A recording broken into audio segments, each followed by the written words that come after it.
آئیے آج میں آپ کو بتاتا ہوں کہ تعزیہ داری کب سے وجود میں آئی ہے اور اس کا حکم کیا ہے۔ تعزیہ داری کا ثبوت دین اسلام میں کہیں نہیں ملتا۔ حضرت حسین رضی اللہ تعالیٰ عنہ کی شہادت 61 ہجری میں ہوئی۔ اس کے 19 سال بعد 80 ہجری میں حضرت امام اعظم ابو حنیفہ رحمۃ اللہ علیہ پیدا ہوئے، اور 70 برس بعد یعنی 150 ہجری میں انتقال فرما گئے۔ لیکن 70 برس کے دوران کسی بھی محرم میں نہ آپ تعزیہ داری کرتے ہیں، نہ اس کا حکم دیتے ہیں۔ اسی طرح دیگر فقہاء کرام، دیگر ائمہ نے بھی نہ تعزیہ داری کی اور نہ اس کا حکم دیا، اور ہندوستان تقریباً 800 سال تک تعزیہ داری کی اس غیر شرعی رسم سے پاک رہتا ہے، یعنی یہ رسم نہیں ہوتی ہے۔ 801 میں تیمور لنگ نے جو مذہباً شیعہ تھا، اس تعزیہ داری کی رسم کی ایجاد کی تھی، پھر یہ رسم چل پڑی، اور آج تعزیہ پرستی میں بھولے بالے سنی حضرات جو اپنے آپ کو مسلمان کہتے ہیں وہ بھی پھنس گئے۔ اس کا حکم کیا ہے؟ تعزیہ داری کرنا جائز ہے یا جائز نہیں ہے؟ تعزیہ داری ناجائز اور دین اور ایمان کے بالکل خلاف ہے۔ اللہ رب العالمین نے ارشاد فرمایا، اتعبدون ما تنحتون، کیا تم ایسی چیزوں کی عبادت کرتے ہو جسے اپنے ہاتھوں سے تراشتے ہو اور بناتے ہو؟ اور تعزیہ ظاہر سی بات اپنے ہاتھوں سے بناتے ہو، پھر اسے تم نہ جانے کیا کیا تصور و خیال کر کے پھر اس کو پوجتے ہو۔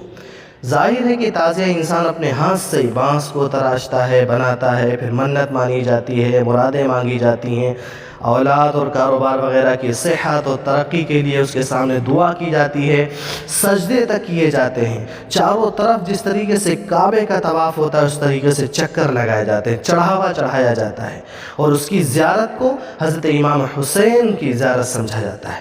بعض علاقے میں محرم کو اس قدر اہمیت دی جاتی ہے کہ جو لوگ اپنے گھروں سے کہیں دور رہتے ہیں وہ چاہے عید کے موقع پر آئیں یا نہ آئیں لیکن محرم میں ضرور آتے ہیں، گویا ان کے نزدیک یہ کوئی عید سے بھی بڑھ کر تہوار ہے۔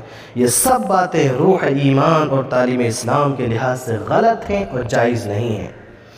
آئیے میں کچھ علماء کے تبصرے۔ حضرت مولانا اشرف علی صاحب تھانوی رحمۃ اللہ علیہ فرماتے ہیں کہ تعزیے کے ساتھ جو معاملات کیے جاتے ہیں ان کا گناہ اور بدعت ہونا بلکہ قریب کفر اور شرک کے ہونا ظاہر ہے، اس لیے اس کا بنانا بلا شک ناجائز ہوگا، اور چونکہ گناہ پر مدد کرنا بھی یہ گناہ ہے، اس لیے اس میں چندہ دینا، فرش فروش اور سامان روشنی وغیرہ یا اس میں کسی بھی طریقے سے مدد دینا یہ سب ناجائز ہوگا، اور بنانے والا اور اس میں مدد کرنے والا یہ دونوں گناہگار ہوں گے۔ تعزیہ سازی کا ناجائز ہونا اور اس کا دین اور ایمان کے خلاف ہونا یہ ظاہر ہے۔ ادنا درجے مسلمان کے لیے دلیل پیش کرنے کی ضرورت نہیں رہتی ہے۔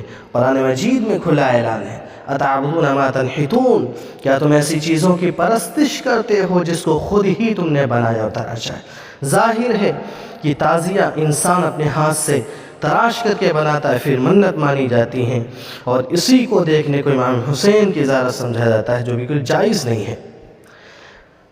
بریلوی مکتب فکر کے مولانا احمد رضا خان صاحب فرماتے ہیں، تعزیہ، علم، بیرک، مہندی جس طریقے سے یہ رائج ہیں بدعت ہے، اور بدعت سے شوکت اسلام نہیں بڑھتی، اسلام کا دبدبہ نہیں بڑھتا۔ تعزیوں کو حاجت روا یعنی ضرورت کو پورا کرنے والا سمجھنا یہ جہالت ہے، اور اس سے منت ماننا یہ بے وقوفی ہے، اور نہ کرنے والوں کو نقصان کا باعث سمجھنا اور خیال کرنا یہ ایک گویا کی زنانہ وہم ہے۔ مسلمانوں کی ایسی حرکتوں سے باز آ جانا چاہیے۔ تعزیہ آتا دیکھ کر کے منہ پھیر لینا چاہیے، اس کی طرف دیکھنا بھی نہیں چاہیے۔ یہ بالکل بھی بدعت ہے، ناجائز ہے، حرام ہے۔ اسی طریقے سے محرم شریف میں سو کرنا بھی حرام ہے۔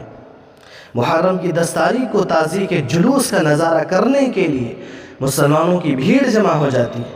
بعض لوگ یہ سوچ کر تعزیے کے جلوس اور میلے میں شامل ہو جاتے ہیں کہ اس میں حرج کیا ہے، تو یاد رکھنا اس میں بھی گناہ ہے۔ اس کی کئی وجوہات ہیں۔ نمبر 1، اس میں شرکت سے، اس میں شریک ہونے سے، جو صحابہ کے دشمن ہیں، جن کو شیعہ ہم کہتے ہیں، ان کی رونق بڑھتی ہے، اور دشمنوں کی رونق بڑھانا بھی گناہ ہے، بہت بڑا گناہ ہے۔ اللہ کے نبی علیہ الصلوۃ کا ارشاد ہے، من کثر سواد قوم فہو من، جو کسی قوم کے رونق کو بڑھائے گا تو وہ انہی میں سے شمار ہوگا۔ نمبر 2، غیر مسلموں کے تہوار دسہرہ سے مشابہت ملتی ہے۔ ان کے یہاں بھی 10 دن اور بھی کہانیاں وغیرہ ہوتی ہیں، یہاں بھی 10 دن ماتم، ان کے یہاں 10 دن رام لیلا منائی جاتی ہے، یہاں پر 10 دن ماتم اور واقعی کربلا کا ذکر ہوتا ہے۔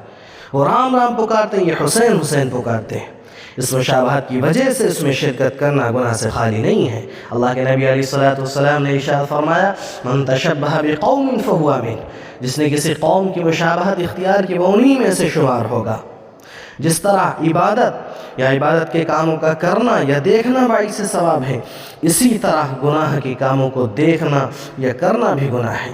ظاہر ہے، تعزیہ بنانا یا رکھنا یا اس سے منت مرادیں مانگنا، اس کے سامنے جھکنا، سجدہ کرنا، یہ سب گناہ کے کام ہیں۔ اس لیے تعزیے کے جلوس میں شریک ہونا یا تعزیہ دیکھنا یہ بھی گناہ کے کام میں مدد کے درجے میں ہوگا، جو کہ جائز نہیں ہے۔ اللہ رب العالمین کا ارشاد ہے، وَلَا تَعَاوَنُوا عَلَى الْإِثْمِ وَالْعُدْوَانِ، کہ گناہ اور زیادتی کے کاموں پر، ظلم کے کاموں پر مدد نہ کیا کرو۔ اللہ رب العالمین کا ایسی جگہوں پر غضب نازل ہوتا ہے جہاں اللہ اور اس کے رسول کے حکم کی خلاف ورزی ہوتی ہے، اور یہ یقیناً یہ تعزیہ داری اور جتنے بھی یہ اہتمامات ہوتے ہیں، یہ جتنی بھی رسومات ہیں اور جتنی بھی یہ خرافات ہیں، یہ اللہ اور اس کے رسول کے حکم کی خلاف ورزی ہے۔ ایسی جگہوں پر جانا بہت بڑا گناہ ہے۔ ایک مرتبہ رسول اللہ صلی اللہ علیہ وسلم نے اپنے سر مبارک پر چادر ڈالی اور سواری کو بہت تیز چلا کر اس مقام سے جلدی سے گزر گئے۔ جب رسول اللہ صلی اللہ علیہ وسلم غضب والی جگہوں سے بچنے کا اتنا اہتمام فرماتے تھے، تو مسلمانوں کو ایسی جگہوں پر جانے سے بہت ہی زیادہ بچنا چاہیے اور احتراز کرنا چاہیے اور اپنے آپ کو الگ رکھنا چاہیے۔